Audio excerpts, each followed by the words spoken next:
وہ تو بہت سے سول مقدمات بنتے ہی ہیں جھوٹ پہ.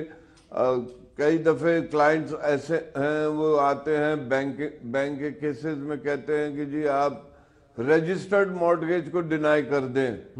اب آپ مجھے بتائیں یہ ہاؤ اٹ از پاسبل کہ ایک رجسٹرڈ مارٹگیج ڈیڈ ہے آپ اس کو ڈینائی کر دیں. وہ گھوم پھر کے بات یہی آتی ہے کہ ہمارا کلچر، ہمارا سیٹ اپ، ہمارا لائف سٹائل میں کوئی جھوٹ بولنا اتنی بڑی جرم نہیں ہے. اس کو جب تک آپ سختی سے امپلیمنٹ نہیں کریں گے اس وقت تک یہ جھوٹے مقدمات بنتے رہیں گے، جھوٹی گواہیاں آتی رہیں گی. بگٹی صاحب کا جو مقدمہ قتل ہے اس میں اگر ان کو انصاف نہیں ملا اور آج تک ملزموں کو سزا نہیں ملی تو اس کا ذمہ دار جج ہے، اس کا ذمہ دار وکیل ہے، اس کا ذمہ دار لٹیگنٹ ہے. کون ہے اس کا ذمہ دار؟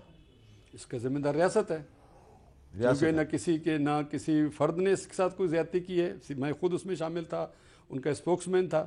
میں سمجھتا کسی ایک آدمی نے ان کو شہید نہیں کیا. ایک سسٹم ہے جس سسٹم کے اندر جو ہے ان کا واقعہ ہوا ہے. میں کہتا ہوں اس سسٹم کے اندر جو لوگ بھی شامل تھے ان کو کٹہرے میں لایا جائے، آئندہ کے لیے سسٹم کو ختم کیا جائے. ایک آدمی کا قتل نہیں ہوا، اس طرح کئی اور لوگ بھی قتل ہوئے. ٹھیک ہے، ہاں میں کہتا ہوں سسٹم ہے، جو سسٹم ہے وہ ریاست کا جو سسٹم ہے جس کے اندر اس طرح لوگ مرتے ہیں یا شہید ہوتے ہیں یا ساحیوال میں جس طرح ہوا ہے، یہ سسٹم ختم کیا جائے. اچھا کامران، فرد کا قتل اس کا سزا ایک ہی ہے، پھانسی دو. مگر کیا مشرف کے پھانسی ہونے سے آئندہ نواب بگٹی جیسا کوئی شہید نہیں ہوگا؟ اگر یہ حل ہے، میں کہتا ہوں یہ حل نہیں ہے. اس کا حل ایک وہ سسٹم ختم کیا جائے جس کے نتیجے مشرف نے حکم دیا، کیوں دیا، کس طاقت کے ذریعے دیا، وہ حالات واقعات کیوں پیدا ہوئے، ان کو ختم کیا جائے تاکہ آئندہ جو ہے ہمارے ملک میں ایسا کوئی اقدام نہ کر سکے. صرف ایک اکبر بگٹی صاحب نہیں شہید ہوئے، اس کے بعد محترمہ بینظیر بھٹو جو ہیں ان کو بھی شہید کیا گیا، اور بھی بہت سے لوگ جو ہیں وہ ہوئے. ملزمان جو ہیں ان کو سزا نہیں ملتی، بلکہ جن لوگوں کو گرفتار کیا گیا تھا بینظیر بھٹو صاحب کے کیس میں ان کو بھی چھوڑ دیا گیا ہے. اس کا ذمہ دار کون ہے؟ جج ہے، وکیل ہے، شکایت کنندہ ہے، کس پہ ذمہ داری ڈالیں گے آپ؟ دیکھیے یہ جتنے بڑے بڑے قتل ہیں ان کے نشانات جو ہے نا کہیں اور جاتے ہیں. نواب صاحب کا قتل نشان کہیں اور جاتا ہے. نواب صاحب کے قتل میں یہاں تک تھا کہ وہ ملزمان حاضر بھی نہیں ہوئے اور ایکویٹل ہو گئی، ان کی ایبسنشیا میں ایکویٹل ہو گئی. ایون کنرانی صاحب صحیح کہہ رہے ہیں کہ جج بھی ٹھیک نہیں ہے. میں تو کہہ رہا ہوں کہ نہ جج ٹھیک ہے، نہ وکیل ٹھیک ہے، نہ لٹیگنٹ ٹھیک ہے. ہم تینوں ٹھیک ہو جائیں پاکستان ٹھیک ہو جائے گا. آپ صرف انصاف کے سسٹم کو ٹھیک کریے، پاکستان کے ٹھیک ہونے کا راستہ اسی دن سے شروع ہو جائے گا. ہم تینوں ٹھیک نہیں ہیں، وہ بھی ٹھیک نہیں ہے، میں بھی ٹھیک نہیں ہوں، اور لٹیگنٹ جو آتا ہے وہ بھی ٹھیک نہیں. سلمان اکرم رائے صاحب، سلوشن کیا ہے؟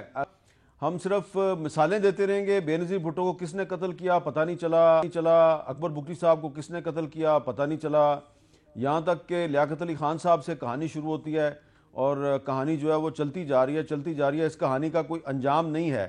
اس کا انجام کیسے آئے گا؟ دیکھیں یہ تو اس نوعیت کے مقدمات ہیں نا جہاں کسی سازش کا کوئی ہمیں شبہ ہے. لہٰذا یہاں تو پھر وہ جو ایک ماحول ہے جس میں اس قسم کی سازش پنپتی ہے، جہاں سیاستدان نشانہ بنتے ہیں، اس نظام کو اور اس جو ایک تفاوت ہے شاید طاقت کا ہمارے ملک میں، اس کو دیکھنا ہوگا. لیکن ہمارا جو عمومی نظام عدل ہے اس کا تعلق ان بڑے بڑے پراسرار قتل کے واقعات سے کم ہے. دیکھیے جو عام بھی قتل ہو جاتا ہے ہمیں اس کو دیکھنا ہے. جو عام مقدمہ ایک زمین کے قبضے کے حوالے سے ہوتا ہے اور دہائیوں پر پھر محیط کارروائی ہوتی ہے، ہمیں اس کو دیکھنا ہے. دیکھیں یہاں پر اگر میں تھوڑی سی بات بنیادی نوعیت کی کروں ان بڑے آفاقی معاملات سے ہٹ کر، بہت بڑا حصہ ہمارے فوجداری اور دیوانی مقدموں کا زمین سے متعلق ہے. جھگڑا زمین کے حوالے سے ہوتا ہے، اور جھگڑا اس لیے ہوتا ہے کہ جو زمین کی ملکیت ہے وہ واضح نہیں ہوتی. ہمارا جو نظام ہے ٹائٹل کا، جو ملکیت کو محفوظ کرنے کا جو نظام ہے، جو درج کرنے کا نظام ہے، وہ اتنا فرسودہ ہے تمام پاکستان میں کہ اس میں گنجائش رہتی ہے رد و بدل کرنے کی، ایک فراڈ کرنے کی، تبدیلی کرنے کی. تو یہ بہت ہی ضروری ہے، میں سمجھتا ہوں کہ ہمارے ملک میں جو زمین کی ملکیت کا نظام ہے اس کو ہم 21ویں صدی میں لائیں. وہ پٹواری اور گرداور کے سپرد اب نہ رہے وہ معاملہ. وہاں آپ کے کوئی آدھے سے زیادہ مقدمات میں دعوے سے کہہ سکتا ہوں فوجداری بھی اور دیوانی بھی اس وجہ سے پیدا ہوتے ہیں. اگر ہم ان چیزوں کو نہیں دیکھیں گے، جو مقدمے کی ایک طرح سے سپلائی ہے وہ ہم ختم نہیں کریں گے، تنازعات کی جو سپلائی ہے تو تنازع ہوتے رہیں گے، آپ کا نظام عدل جو ہے وہ بوجھ تلے دبتا چلا جائے گا، اور ہم سوچتے رہیں گے کہ اب کیسے اس کو ختم کریں، بیک لاگ کا کیا کریں۔ بیک لاگ نہیں ختم ہوگا کیونکہ یہ چیزیں بڑھتی جاتی ہیں، اور آپ کے نظام میں ایک ترغیب موجود ہے جھوٹ کے لیے، کیونکہ اتنا آسان ہے کاغذات کو بدلنا، ان میں فراڈ کرنا، کہ آپ ایک طرح سے دعوت دے رہے ہیں اس شخص کو جو فراڈ کرنا چاہتا ہے کہ آؤ تمہارے لیے راہ کھلی ہے۔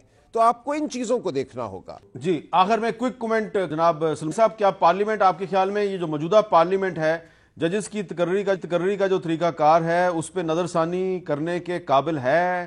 کیا ایسا انیشیٹو لے سکتی ہے؟ قابل تو ہے، لیکن کیا وہ انیشیٹو لے کر کوئی ایک ٹکراؤ کی صورتحال بنانا چاہے گی، یہ مجھے نہیں پتا۔ پارلیمنٹ اب ہمارے ہاں ایک خوف میں رہتی ہے، پارلیمنٹ کو ایک بیرونی خوف تو ہوتا ہی ہے، لیکن وہ جوڈیشری کو آن بورڈ تو لے سکتے ہیں، عدلیہ سے ٹکراؤ کا، جوڈیشری کو آن بورڈ لے سکتے ہیں، سپریم کورٹ کو آن بورڈ لے کے کر سکتے ہیں۔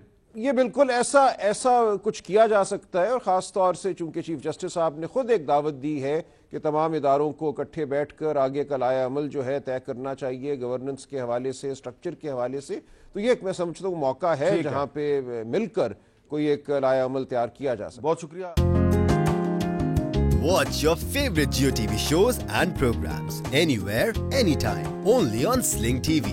Enjoy the freedom of no long-term contract and free 8-day replay, making your favorite shows available for 8 days after they air. For more details, visit sling.com.